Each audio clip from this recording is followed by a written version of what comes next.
So kimchi பண்ணுறது வந்து ரொம்ப ஈஸி, பேசிக்கான இன்க்ரீடியன்ட் தான். நான் அதுக்கு யூஸ்வலாக கிம்ச்சிக்கு வந்து நாப்பா கேபேஜ்னு ஒரு கேபேஜ் தான் யூஸ் பண்ணுவாங்க. இந்த அளவுக்கு பெருசாக இருக்கும் தெரியுமா அந்த கேபேஜ். பட் நான் இன்னைக்கு நம்ம ரெகுலரான சாதா கேபேஜ் வந்து யூஸ் பண்ண போகிறேன். ஸோ அதை வந்து இந்த அளவுக்கு கட் பண்ணி வச்சுருக்கேன், கொஞ்சம் பெரிய பெரிய சங்க்ஸாக இந்த மாதிரி. ஓகே, அதுக்கப்புறம் சால்ட் தேவை, சுகர் தேவை, சோயா சாஸ். இது வந்து கொச்சு காருன்னு. ஸோ இது வந்து நம்ம அமேசானில் நீங்கள் ஈஸியாக வாங்கலாம். இது வந்து கொரியன் ரெட் பெப்பர் ஃப்ளேக்ஸ்னு சில்லி பவுடர். ஆனால் வந்து அவங்களோட இதில் வந்து ஃப்ளேவரும் வேறு மாதிரி இருக்கும், டெக்ஸ்டரும் வேறு மாதிரி இருக்கும். அதுக்கப்புறம் இஞ்சி தேவை, அதுக்கப்புறம் பூண்டு தேவை. ஸோ பூண்டு உரிக்கிறதுக்கு நீங்கள் நாடியா அவங்களோட ரெசிபீஸை ஃபாலோ பண்ணுவீங்களான்னு தெரில. அவங்க வந்து ஒரு ஈஸி மெத்தட் சொன்னாங்க. உங்களுக்கு வந்து நிறைய பூண்டு உரிக்கணும் அப்படின்னா அதை வந்து ஹாட் வாட்டரில் ஒரு 5 நிமிஷம் போட்டு வச்சிங்கன்னா ஈஸியாக உரிச்சிடலாம். அது உரிக்கிறதுக்கு வந்து ரொம்ப ஈஸியாக வலிக்கிட்டு வந்துடும்.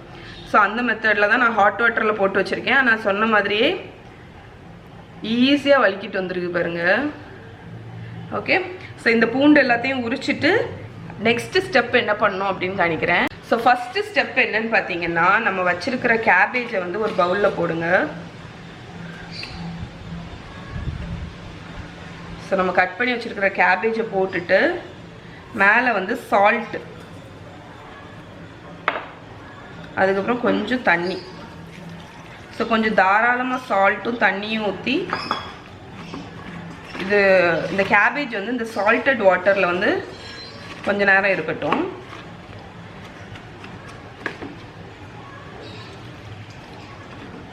ஓகே, ஸோ இது வந்து ஒரு அரை மணிக்கூர் அப்படியே இருக்கட்டும். அதுக்கப்புறம் என்ன பண்ணணும்னு நினைக்கிறேன். ஸோ இப்போ நம்ம வந்து அந்த கிம்ச்சிக்கு போடக்கூடிய அந்த ஸ்பைசி ஒரு சாஸ் வந்து ரெடி பண்ண போகிறோம். ஸோ அதுக்கு வந்து நான் வந்து ஒரு 8 பல்லு பூண்டு வச்சுருக்கேன், அந்த பூண்டை போட்டுருங்க. அதுக்கப்புறம் இஞ்சி வச்சுருக்கேன், அந்த இஞ்சி போட்டுடலாம். அதுக்கப்புறம் நான் வந்து ஒரு ஆனியன் வந்து ஸ்லைஸ் பண்ணி வச்சுருக்கேன். அதில் வந்து பாதி ஆனியனை வந்து இதை அரைக்கிறதுக்கு வந்து போட போகிறேன். அதுக்கப்புறம் நம்மளோட கொச்சு காரு. ஓகே,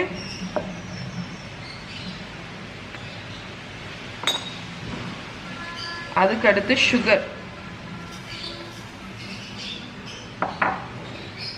அதுக்கப்புறம் சோயா சாஸ். ஸோ இப்போ இதை வந்து நைஸாக அரைச்சி எடுத்துகிட்டு வந்துட போகிறேன். வேணுன்னா தண்ணி ஊற்றிக்கோங்க, தண்ணி ஊற்றி இதை நைஸாக அரைச்சிருங்க. ஸோ இப்போ வந்து நான் வந்து அந்த ஸ்பைசி சாஸ் வந்து அரைச்சாச்சு, இங்கே பாருங்கள். ஓகே, ஸோ இப்போ வந்து நம்ம கேபேஜ் வந்து ஊறினதுக்கப்புறம் நம்ம பண்ணிடலாம்.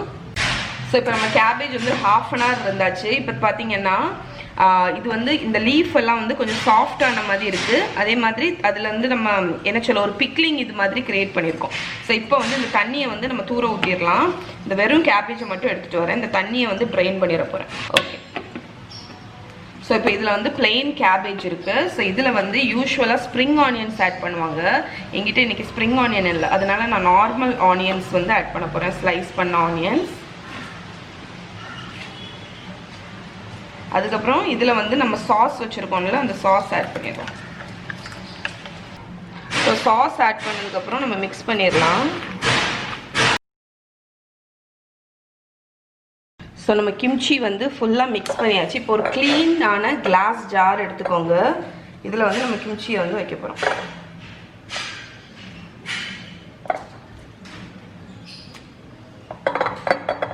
கீழே வந்து நல்ல கேப் விடாமல் நல்லா அமுக்கி அமுக்கி அமுக்கி டைட்டாக பேக் பண்ணுங்கள்.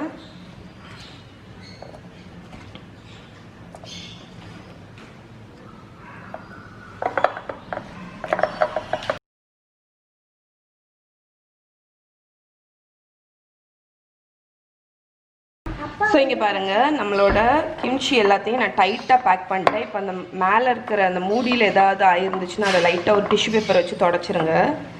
ஸோ இப்போ வந்து நல்லா அமுக்கி ப்ரெஸ் பண்ணி பேக் பண்ணிட்டேன். ஸோ இதை மூடிட்டு இப்போ வந்து நீங்கள் இந்த கிம்ச்சியை வந்து எவ்வளோ நாள் ஃபெர்மெண்ட் ஆகணும் அப்படின்னு சொல்கிறேன். ஸோ உங்களுக்கு மேக்ஸிமம் 2 days, 1 to 2 days இன்ஸ்டண்ட்டாகவும் நீங்கள் சாப்பிடலாம். ஆனால் உங்களுக்கு வந்து அந்த ஃபெர்மெண்டேஷன் அந்த ஒரு லைட்டாக ஒரு புளிப்பு வந்து ஒரு நாள் இல்லை 2 நாள் வெளியே வைக்கணும். வெளியே வச்சிங்கன்னா இது வந்து ஓரளவுக்கு ஃபெர்மெண்ட் ஆயிரும். டேஸ்ட் பண்ணி பாருங்கள். உங்களுக்கு வந்து அந்த ஃபெர்மெண்டேஷன் இந்த டேஸ்ட் வந்து உங்களுக்கு பிடிச்சிருக்கு அப்படின்னா தூக்கி ஃப்ரிட்ஜில் வச்சுருங்க. அதுக்கப்புறம் அது ஃபெர்மெண்ட் ஆகாது. ஓகே, ஸோ அதனால் எவ்வளோ நாள் வெளியே வைக்கிறீங்களோ அதுக்கு தக்கன புளிச்சிட்டே போகும். ஸோ எனக்கு பர்சனலி வந்து ஒரு 2 to 3 days நான் வெளியே வைப்பேன். இல்லைன்னா 1 to 2 days அவ்வளோதான் நான் வைப்பேன். ஏன்னா எனக்கு அந்த டேஸ்ட் தான் பிடிக்கும், ரொம்ப புளிச்சிருந்தா பிடிக்காது. ஓகே, ஸோ இப்படி தான் ஈஸியாக கிம்ச்சி பண்ணணும். கிம்ச்சி வந்து ரொம்ப ரொம்ப ரொம்ப ஹெல்த்தியான ஒரு டிஷ்ஷு. நம்ம இந்தியன் பிக்கிள் மாதிரி தான், ஆனால் இதில் நிறைய குட் ப்ரோபயோட்டிக், அதுக்கப்புறம் அந்த குட் பாக்டீரியா கேர்ட்லலாம் இருக்குல்ல, அந்த மாதிரி பாக்டீரியா எல்லாமே இதில் இருக்குது. ஸோ ரொம்ப ரொம்ப ரொம்ப ஹெல்தி. இது வந்து அவங்க கொரியன், ஜாப்பனீஸ் அவங்க மீல்ஸில் வந்து கிம்ச்சி வந்து ஒரு மஸ்ட் ரெசிபி. ஸோ இப்படி தான் வந்து கிம்ச்சி ஈஸியாக பண்ணணும்.